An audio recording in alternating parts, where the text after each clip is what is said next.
भारत में export business का क्या फ्यूचर है, कहां कहां कितना कितना भारत कर पा रहा है, किस किस प्रोडक्ट में अपॉर्चुनिटी है, क्या डाइवर्सिफिकेशन हो रहा है, गवर्नमेंट क्या इंसेंटिव्स दे रही है, गवर्नमेंट और क्या इनिशिएटिव ले रही है, सारी डिटेल में बताने वाला हूं आपको। वीडियो देखिए लास्ट तक। क्वांटिटी उसमें सेम ही आता है। देखिए इधर आइए, मैं दिखाता हूँ इसको, आप पूरा डिटेल दिखाता हूँ। आइए आइए मेरे साथ में आइए इधर। दिखाइए, देखिए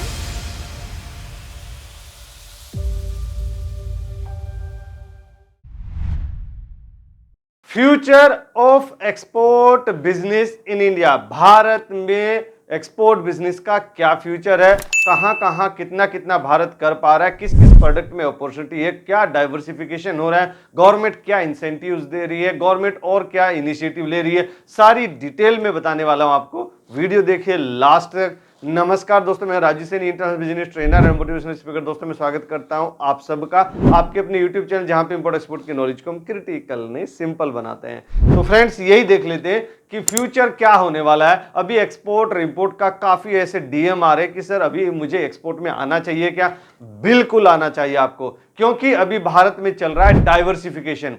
पहले अगर आप देखें तो भारत एक कृषि प्रधान देश है, तो यहां से एग्रीकल्चर प्रोडक्ट ज्यादा जाते थे, टेक्सटाइल ज्यादा जाता था। अभी तो इलेक्ट्रॉनिक प्रोडक्ट यहां से जा रहे हैं, मशीनरी यहां से एक्सपोर्ट हो रही है, इंजीनियरिंग गुड्स एक्सपोर्ट हो रहे हैं, फार्मास्यूटिकल प्रोडक्ट एक्सपोर्ट हो रहे हैं, केमिकल एक्सपोर्ट हो रहे हैं, फॉक्सनट एक्सपोर्ट हो रहा है। इतने सारे प्रोडक्ट है कि मैं बताता बताता आपको थक जाऊंगा और आप सुनते सुनते थक जाएंगे। डाइवर्सिफिकेशन हो रहा है एक्सपोर्ट में भारत में, यानी लोग ज्यादा मैन्युफैक्चरिंग में आ रहे हैं और लोग ज्यादा इंटरेस्ट ले रहे हो, गवर्नमेंट भी इंटरेस्ट ले रही है। कैसे? जैसे आप देखिए इंपोर्ट को रिड्यूस करने के लिए गवर्नमेंट आत्मनिर्भर लेके आया, यानी सेल्फ डिपेंडेंट, कि भाई आप इंपोर्ट मत करो, खुद से प्रोडक्शन बनाओ। जैसे टॉयज में गवर्नमेंट ने किया, बीआईएस लगा दिया। चाइना से आने वाले जितने भी टॉयज थे अभी वो पूरी तरह से रुक गए, और इंडिया के जो मैन्युफैक्चरर थे जिनकी फैक्ट्री बंद हो चुकी थी due to China less price strategy. China का क्या स्ट्रेटेजी है कि इनकी मार्केट में इतना सस्ता माल दे दो, जो इनके प्रोड्यूसर है, जो इनके मैन्युफैक्चरर हैं,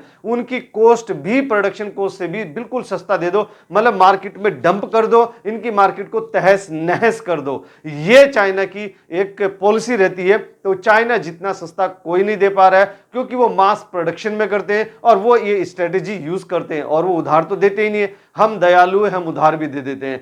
सो अब गवर्नमेंट जो स्कीम्स लेके आ रही है, गवर्नमेंट जो रोकथाम कर रही है इंपोर्ट पे और एक्सपोर्ट को जो प्रमोट कर रही है, इंसेंटिव दे रही है, इनिशिएटिव ले रही है, आत्मनिर्भर का इनिशिएटिव लिया, मैन्युफैक्चरर लिंक्ड इंसेंटिव्स गवर्नमेंट देने चालू कर दिए। डीबीके दे रहा है, आरओडीटीपी दे रहा है। डीबीके मतलब ड्यूटी ड्रॉबैक, आरओडीटीपी मतलब remission of duties and taxes on export product. अगर कोई आप लोन लेते हैं तो उसमें आईईएस भी आपको गवर्नमेंट दे रहा है, इंटरेस्ट इक्वलाइजेशन स्कीम, मतलब गवर्नमेंट आपके बिहाफ पे कुछ परसेंटेज पे करेगा आपके लोन का। यानी जैसे 10% पे लिया आपने ब्याज, तो वो 3% या 2% गवर्नमेंट आपकी तरफ से देगा, तो आपको इसमें रिलैक्सेशन फील होगा।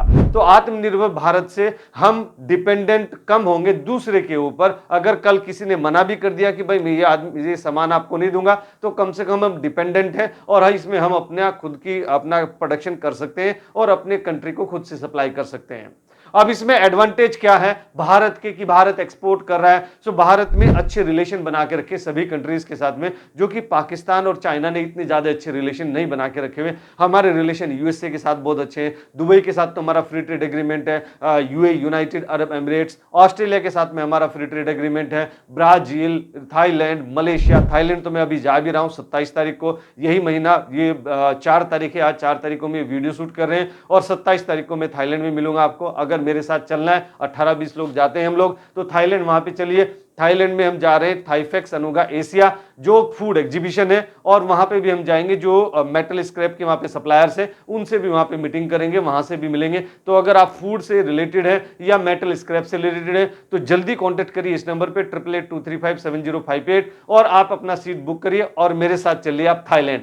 तो इतनी सारी कंट्रीज के साथ में भारत के रिलेशन बहुत अच्छे हैं। इंडिया इंग्लिश जानता है, जो कि चाइनीज इंग्लिश नहीं जानते, लेकिन फिर भी पूरे वर्ल्ड में 32% का एक्सपोर्ट करते हैं। कैसे? सस्ता देके। तो मैं भी आपसे हाथ जोड़ के नम्र निवेदन करता हूं कि आप मास प्रोडक्शन में करना चालू करिए। आप छोटे छोटे बजट से नहीं, बड़े बड़े बजट से आप लेके चालू करिए। गवर्नमेंट की स्कीम्स का बेनिफिट लीजिए। आप SEZ में जाइए, आप EOU में जाइए, एक्सपोर्ट ओरिएंटेड यूनिट, इतने सारे बेनिफिट्स गवर्नमेंट लेके आती है मैन्युफैक्चरर्स के लिए। तो आप अच्छे इन्वेस्टमेंट से चलिए, अच्छा आप कैपिटल लगाइए और मास प्रोडक्शन करने का सोचिए, क्योंकि जो माल होता है, जो अच्छा दिखता है, वो बिकता है, टाइम पे बिकता है, अच्छे पे बिकता है। आप 2 रुपए सस्ता देंगे तो लोग भाग के लेंगे। और गवर्नमेंट आपको GST का भी बेनिफिट दे रही है, तो GST आपसे नहीं ले रही, ताकि आप अपने प्रोडक्ट को इंटरनेशनल मार्केट में कंपीटिटिव प्राइस पे दे सकें। तो आप कंपटीशन करिए। और कुछ कुछ प्रोडक्ट तो हमारे ऐसे भी हैं जिसमें चाइना है ही नहीं, जैसे कि फॉक्सनट, खाने पीने का आइटम में फॉक्सनट,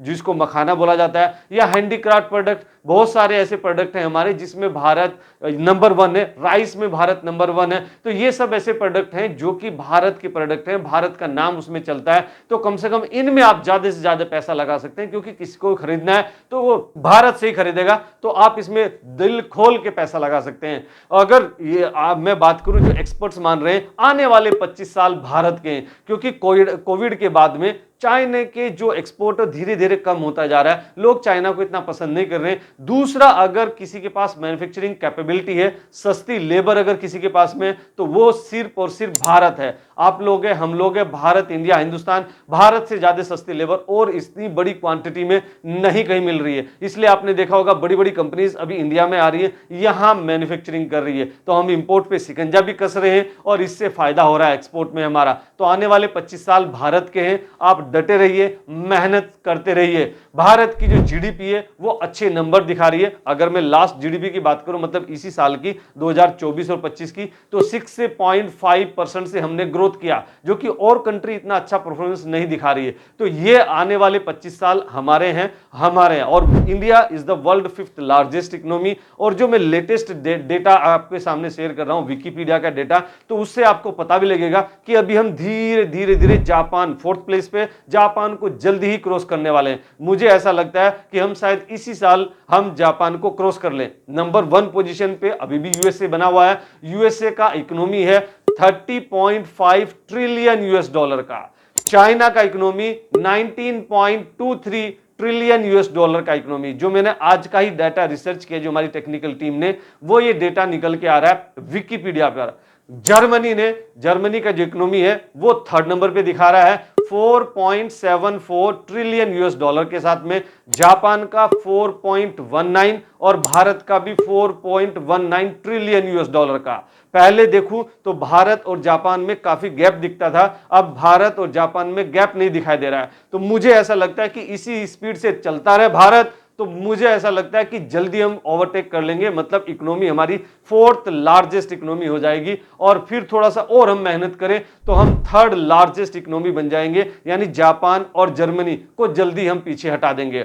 और ऐसे आपको पता है कि अगर आप डेटा देखें इंडियन ट्रेड पोर्टल का, जहां से हम गवर्नमेंट बेनिफिट्स भी निकालते हैं, तो इंडिया हैज 54 कंट्रीज के साथ में free trade agreement, preferential trade agreement and MOU, memorandum of understanding. अगर आप फ्री ट्रेड एग्रीमेंट के बारे में जानना चाहते हैं तो कम से कम 14-15 कंट्री के साथ तो अभी भी फ्री ट्रेड एग्रीमेंट एक्टिव है। यानी जैसे अफगानिस्तान के साथ में है, ऑस्ट्रेलिया के साथ में है, चिली के साथ में है, जापान के साथ में है, मलेशिया के साथ में है, मॉरिशस के साथ में है, थाईलैंड के साथ में है, सिंगापुर के साथ में है, साउथ कोरिया के साथ में है, श्रीलंका के साथ में and UAE, United Arab Emirates के साथ में है। तो फ्रेंड्स, अगर ये वीडियो आपको पसंद आई, जरूर आप इसको लाइक कीजिए, अपने फ्रेंड्स एंड फैमिली को जरूर शेयर कीजिए। हर उस भारतीय को शेयर कीजिए जो कि एक्सपोर्ट की दुनिया में आना चाहता है, डॉलर में कमाना चाहता है और खर्चा रुपीज में करना चाहता है। ऐसे आप खुश रहिए, मुस्कुराते रहिए, ग्रो करते रहिए और भारत के एक्सपोर्ट बढ़ाने में हमारी मदद करिए। Let's do export together. Thank you very much. क्या आप सक्सेसफुल एक्सपोर्टर बनना चाहते हैं और एक experienced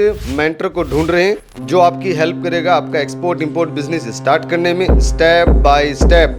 Then you can join our practical training for export import. Training को ज्वाइन करने के लिए आप हमारी वेबसाइट विजिट कर सकते हैं www.rsglobalexport.in और you can call us on 8882357058 और 9014582523. What are you waiting for? Call now.